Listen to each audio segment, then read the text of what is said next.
Think about it. Do you really think that the government is going to tell these large corporations that own the government, in my opinion, that they can't make more money by exporting to external sources than to sell it at lower prices here in the United States? Hello YouTubers, Alaska Prepper here. Had a very busy day yesterday, ladies and gentlemen, and missed out on a lot of news headlines that are pretty important to us. So this is probably going to be one of two videos that I'll be putting out today. And as you can see, ladies and gentlemen, things are actually a little worse than what I thought. I mean, it just doesn't seem like we can catch a break anywhere. But let's go ahead and go over this real short article, and I have a couple others to go over with you.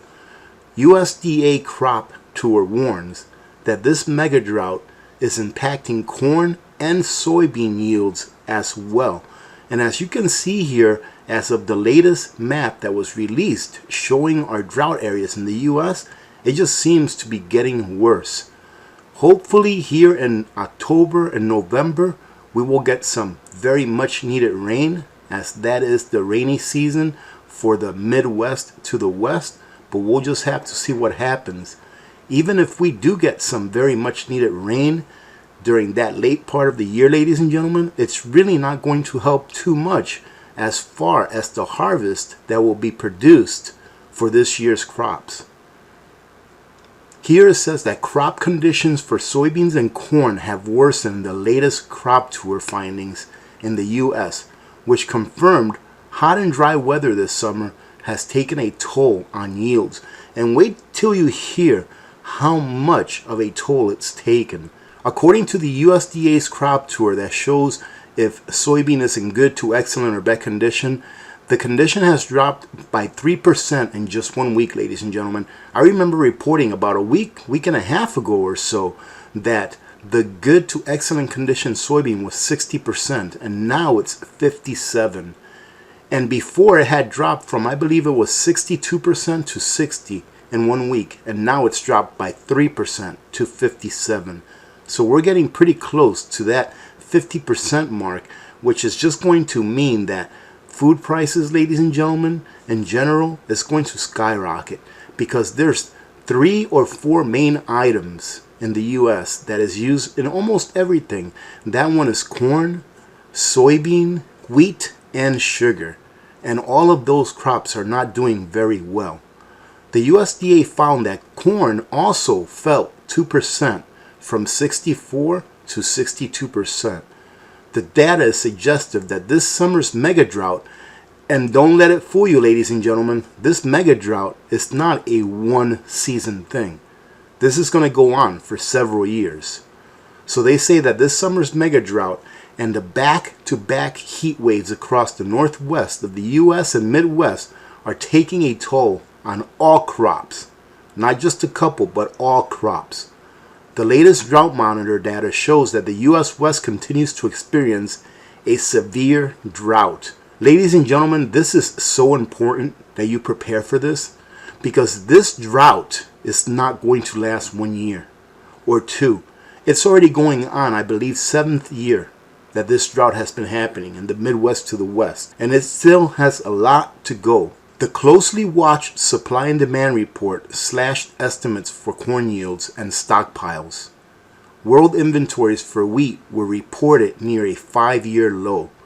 Soybeans and corn in Chicago have risen for the last several days.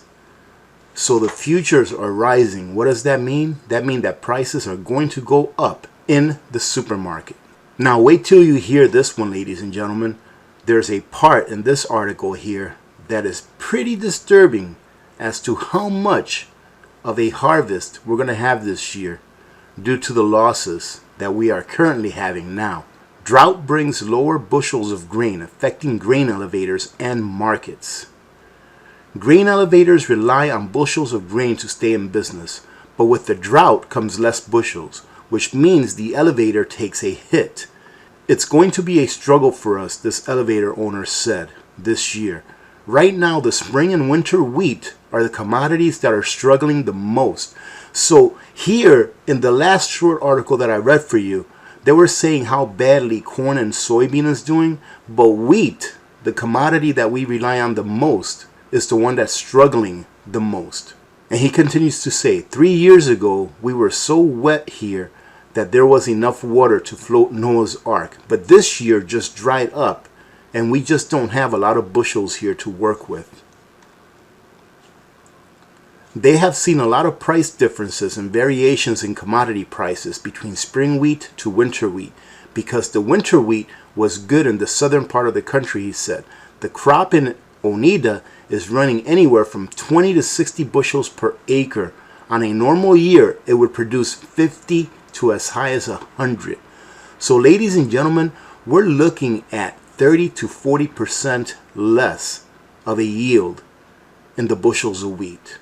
Maybe not a higher demand domestically, ladies and gentlemen, meaning that we actually produce enough soybean, corn, and wheat to provide for the American people. However, you all know that we export an exorbitant amount of our harvest out of our borders every year. And I do not see that stopping, even with these shortages. Think about it. Do you really think that the government is going to tell these large corporations that own the government, in my opinion, that they can't make more money by exporting to external sources than to sell it at lower prices here in the United States? I doubt that they will. And this here is the catcher, ladies and gentlemen. Lucan says grain prices will be in effect into next year, and that there's ample wheat in the world, but domestically it's going to affect us a little bit. I doubt that it will be a little bit, ladies and gentlemen. Just take a look at the prices in the grocery stores, which in turn could affect us down at the grocery store as far as higher prices, he said. Lucan says that South Dakota and North Dakota grow most of the spring wheat, and they're the first to harvest it. And that North Dakota has a drought, and South Dakota has a drought, he said. So we have a short crop, which is going to bring higher prices. The elevator is going to have the grain. It's just going to be a lot less. I guess my biggest concern is on the spring wheat. When we get into it, that's the one that's really going to make the difference. Normally, you see 40 to 70 bushels for spring wheat. And he says, quote, I'm looking at 0 to maybe 25 at best. Did you hear that, ladies and gentlemen? He says, I'm looking at 0 to maybe 25 at best. I'll tell you what, if by now people have not woken up and have truly and honestly considered start preparing and getting ready for what's coming, man, a lot of people are going to be in a bad place this time next year. All I hear about now is, oh, lumber prices are coming down. Oh, there were people jumping out of an airplane's tires in Afghanistan. That's all I've been hearing. But the thing is, ladies and gentlemen, number one, lumber prices are coming down, but that have they come down to the same level that they were 2 or 3 years ago? And that's how inflation works. I've stated it several times that first they shoot up prices on something, and then they crash it down, but it never goes back to its original levels. And if it does, it's only for a very short time.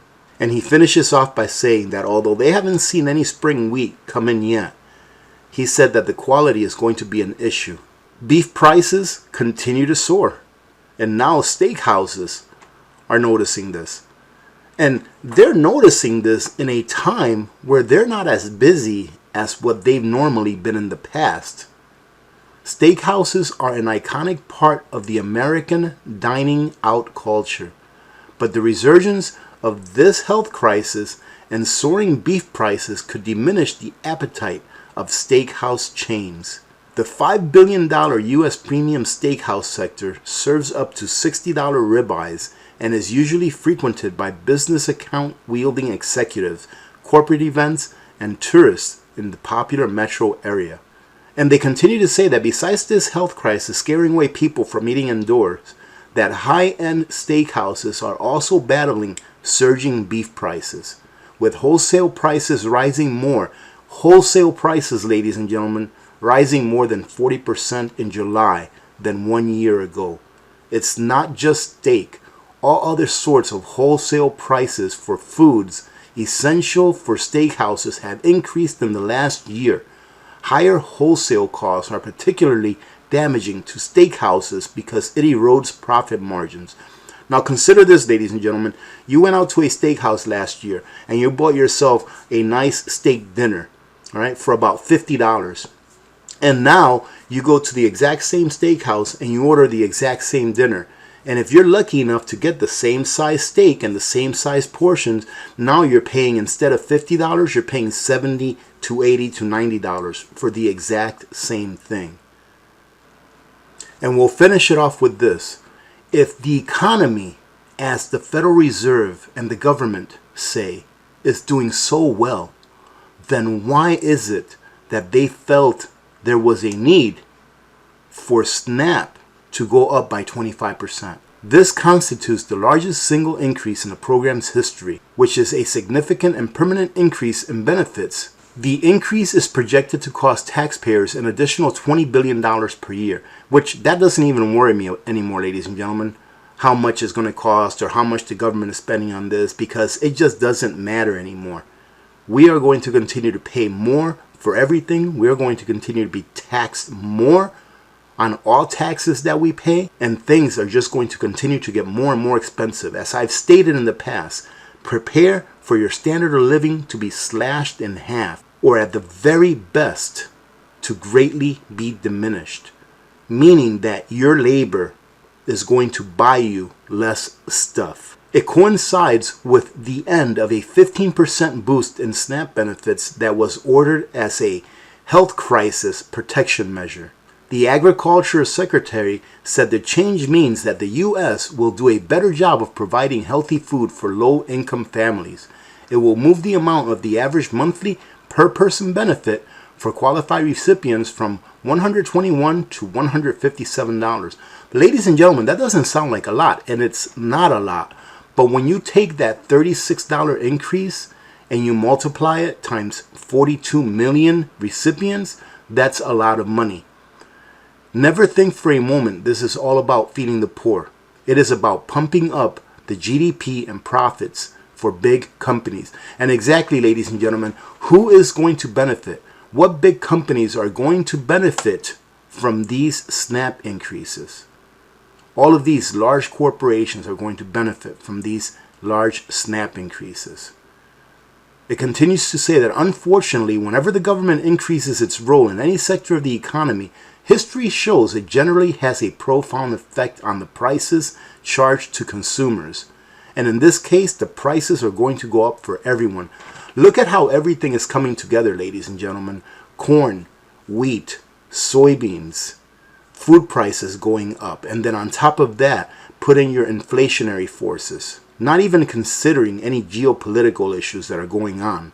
Here they say that for proof, we only need to look at healthcare costs and college tuition. And that's a perfect example of how the government has intervened into a program that was working and now has made it unattainable for many Americans because the prices have increased so much that most people can't afford it. And if they can, it's because they go into lifelong debt. What does this big increase in the SNAP program mean to consumers, both on this program and the rest of us? It means we should expect a big jump in prices in supermarkets across America. Ladies and gentlemen, do your own research, okay? Don't just take my word or take the word of someone that's writing an article. Do your own research so that you can understand why it is that this increase in SNAP benefits will mean higher food prices for everyone. This is not just about simple supply and demand. It goes beyond hunger and directly towards what people want to eat, which is not necessarily what is good for them. Of course, there are a lot more people concerned about raising the funding for this program than those that care about the needs of the poor and downtrodden. And that's exactly correct. What they're saying here is that politicians never do anything for the good of the people. They only do it for their good. A politician's main job, once he or she gets elected, is to start working on figuring out how they can get reelected.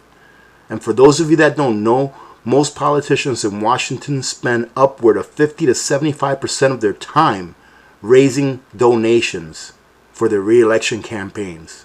And I'll finish it off with this here. They say that a person that has grown cynical about government spending might even go as far as to say that SNAP is more about enriching food producers and grocers than feeding the hungry. Well, ladies and gentlemen, I hope you got something out of this. What's the message? You better be preparing. Because if you're not preparing, man, I'll tell you what, you're going to be in a bad way. You are going to be in a bad way. This is not fear-mongering. This is the truth. Having said that, I hope you have a great Thursday today. I hope you had a good week so far. Hopefully, we will see you tomorrow during our live stream at 2 p.m. Alaska time, 6 p.m. Eastern time. Until then, remember to be good to each other. When good people do good things happen. Remember to reach one, teach one, and repeat. If we all did this, the world would be a better place, and you know that it will be a better place. Many blessings to all of you and your families. I'm Alaska Prepper. I am out. Ladies and gentlemen, if you're in that part of your preparedness plan where you're just filling in the gaps and you are now venturing into storing long-term foods, I like to store Nutrient Survival. Why? They're a new company that's a little over a year old, but in my honest opinion, they are the very best survival food in the market. Not only does it taste good, but this food is the most nutrient-dense survival food that you will ever find. Why store dead calories when you can store calories that actually provide you with the nutrition that you need? Situation, you thrive in it. Nutrient Survival. Feed your freedom.